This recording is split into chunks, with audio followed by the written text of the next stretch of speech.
What does buying a car and applying for financial aid for college have in common? Get ready for a little Financial Aid 101.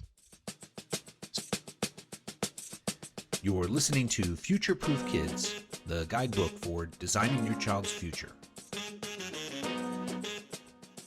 So let's answer the question. What does buying a car and applying for college financial aid have in common? The answer, the total cost you pay is negotiable. This is the dirty little secret colleges don't want you to know. So your child got accepted to college and the school even gave you financial aid. That's great. But unfortunately, the amount they offered you wasn't enough, and you're worried that you won't be able to send your child off to college. I bet you didn't know that you can appeal your offer and actually get more money. Here's why all college students should appeal your financial aid offer. Cars in colleges have a negotiable sticker price. If you've ever bought a new car from a dealer, you may have encountered the term manufacturer's suggested retail price. So the MSRP is also known as the sticker price. And if you've ever bought a new car, you know the number one rule is you should never pay the MSRP. So many people hate buying a new car because they often feel that the dealership took advantage of them. Car dealers use so many different gimmicks to distract you from several different hidden costs that drive up your overall cost and increase their profit. So a few of college's hidden costs, well, one, books. Then we've got student fees, technology fees, health center fees, study activity fees, transcript and graduation fees. And there's a new study that just came out that shows that colleges have been sliding student support for athletics into tuition fees all along. Who knew? Finally, the one that really gets me is that some colleges will increase your dorm rates based on the location of your dorm and the newness of the building, as if you had a say. They're first and foremost a business, a very big business. If you want more additional proof, just take a look at how colleges profited during the pandemic. You had colleges with outrageous returns on investments. Great for them, but they didn't cut tuition when they locked kids out, right? They kept making money and they didn't provide the same service. But we have a different opinion of schools than we do of car dealerships. We don't think of colleges the way that we think of car dealerships because we think of them as socially responsible organizations. And because they're held in much higher esteem, people simply accept what colleges give them, whether that's a price, financial aid, whatever it is. Hey, this has got to be this great place, so we're going to go for it. Unfortunately, this is where people make their mistake. Now, let's take a look at why colleges discount tuition. Colleges often give discounts to make the school seem more attractive and give you a reason to attend. They need to be competitive with their sales price to get you to shop there, right? Just like any store. So why not offer students some multiple incentives to attend your school? It's a win-win. You get some money off and the kids feel like they've really done something. When colleges discount the sticker price, they can make the school appear more exclusive with a high initial sticker price, but still priced competitively after the discount. 2, you offer scholarships tied to academics, which is a pretty smart way that I'm going to give you, I'm going to knock $5,000 or $10,000 off your tuition as long as you maintain a B average or better. And if you drop below that, then you're going to lose that academic scholarship. So that's a fantastic way for colleges to do that. I've got really no issue with that one. Third way they do that is that they make students feel special because they're on scholarship. So I know several private schools that have a sticker price and no one really ever pays that. It seems to be super exclusive. Then all of a sudden, everyone gets $5,000, $10,000, $15,000, $25,000 off. So everyone feels special. And it's a very attractive way to capture students. Brilliant marketing.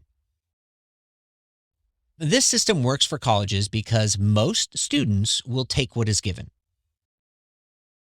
But the price you pay can be lowered either through reducing the sticker price or through different forms of financial aid. So while the college classifies it differently, you don't care because you ultimately pay less. And that's the most critical thing. How do we get you to pay less for school? In order for that to happen, we're going to have to go through some acronyms here. So there's a financial aid formula. That's the basic thing, and we're going to need to understand this. So it's COA minus EFC equals FN. That jumbled mess of alphabet soup is what you need to learn to play the financial aid game. So spelled out, that formula reads COA is cost of attendance minus EFC, expected family contribution, equals FN, financial need. So let's break that down one by one. The cost of attendance, or COA, so that's going to be your tuition and fees, your room and board, books, supplies, travel, and other miscellaneous expenses. The EFC, expected family contribution. So what happens is colleges will use your FAFSA, free application for federal student aid form, to calculate the amount that you were expected to pay. The things that the FAFSA considers: savings accounts and investments, income, which is verified by the IRS, by the way, other kids in college. This might be changing in 2022, so we have to be aware, and any other factors of income that you might need. So finally, the resulting number is FN, or financial need. In simple terms, they take the cost to attend the college, subtract how much you can pay, and this is the financial need that you should get. Should. Unfortunately, you don't always get all the aid you need. That amount missing is the gap you were expected to come up with. For example, the cost of attendance of a school, we're just going to say it's $20,000 a year. And this is that overall cost of the tuition and some of those other expenses that you're expected $20,000 a year. When they go through and they do all the math, your expected family contribution is $10,000 a year. So technically, your financial aid should be $10,000 a year. And in order for you to send your student to college, you're going to need that $10,000 on your own, right? That's how you're going to come up with it. And the school's going to give you 10 and everything's good. But let's say the college only gives you $5,000 in financial aid. So what you've been left with there is a gap of $5,000 per year that you're going to have to pay for yourself.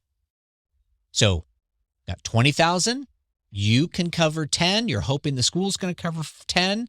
School says, surprise, I'm only going to give you 5. You now have a $5,000 gap that you've got to come up with. So despite what you say and how little money you have available for college and for life, the college has decided that you need to prove how much you really want to study at their college by asking for more money. Now, if that hasn't made you mad, remember that Princeton, Yale, University of Texas system all increased the value of their endowments by over $30 million a day last year. $30 million per day. And yet they're going to stick you with a need. It just doesn't seem right. There's good news. Here's how to reduce your total tuition cost. So colleges aren't all bad. I'm going to send both of my boys to college, so I believe in them. I just know that they're a business and I have to deal with them a different way. So they offer you a way to close the gap through what's called non-need-based aid. Students and families have the option to work more, take federal loans, apply for scholarships, take school-based loans, take private loans, which is the most expensive of all options, by the way, agree to tuition payment plans, that's where the college becomes the lender, or you can request a reevaluation of your circumstances. And this is what we want to do first. Now, reevaluating our financial need and gap. So colleges are not required to reevaluate or consider special circumstances. But you may request a process called professional judgment. So if you go a handful of years, there was a movie called Fight Club. And I always ask, what does the movie Fight Club and college financial aid have in common? Well, the number one rule is that you're not allowed to talk about Fight Club. So when you negotiate with colleges, you don't ask to negotiate. That's the number one rule. In reality, you are dealing with what's known as objective criteria.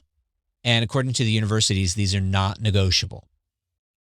You're still negotiating, but colleges have to play it their way. So We just have to realize colleges are so pure, and we move on.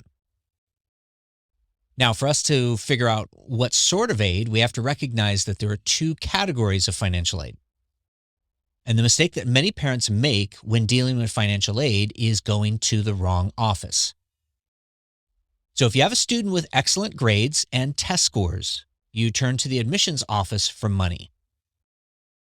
But you contact the financial aid office if you need more money for college and you cannot afford as much. There's a big difference between those two. For you, it doesn't make any difference. It's less money that you're going to pay for the college, but for the college, it's everything because they've got two separate offices that are going to deal with this. So now, how do we appeal for financial aid? Well, when you appeal, be honest and be direct with your needs. List unreimbursed medical expenses, any K-12 tuition that you've got for siblings, any unusual capital gains, if you're experiencing a job loss, pandemic losses, if you had to take a loan from the government. Explain that the amount that they have calculated and the gap you need to overcome it will put you at too great of a financial burden. Now, don't feel bad for colleges when asking for help. They often have huge endowments and large budgets and millions and even sometimes billions. So again, don't feel bad asking for a little something from the top because that's what colleges do. They have entire offices for this. If you spent a few hours writing the appeal and you got an extra $5,000, I'd say it was pretty worth it. Now, the letter of appeal and the required forms, there's some steps that you need to take to appeal your financial aid offer. First thing you should do, talk to your college financial aid counselor and explain your situation. She may be able to help you resolve the issue, and you may not even need to file an appeal. If you do need to file an appeal, the next step is to complete the required paperwork. You can get this information from the financial aid office. Once you've completed the paperwork, submit it to the financial aid office along with the appropriate supporting documentation. They will review your case and decide whether or not to increase your financial aid award. There are companies that will actually do this, so you can get outside help if you need to. And if you don't want to tackle this yourself, some companies specialize this. They're willing to help you. Beware, though, these companies take a fee. However, 50% of something is better than 100% of nothing. As with so many other things in life, do your research carefully and look for references before trusting anyone with something so important. Financial aid, college expense, your child going to college, this is a huge, huge deal. Don't think that this is just something that you can put 5 or 10 minutes in and it's going to get solved. If you need the money, you don't have enough, go to the financial aid office. If you do have enough, but you just feel that that's not a competitive offer, go to the admissions office and ask for those award grants. That's the best two ways to go about getting money. People do it all the time. Don't feel bad for asking. In the end, it's your money. I'm Mike Flynn with Engenius Learning, and good luck appealing your financial aid.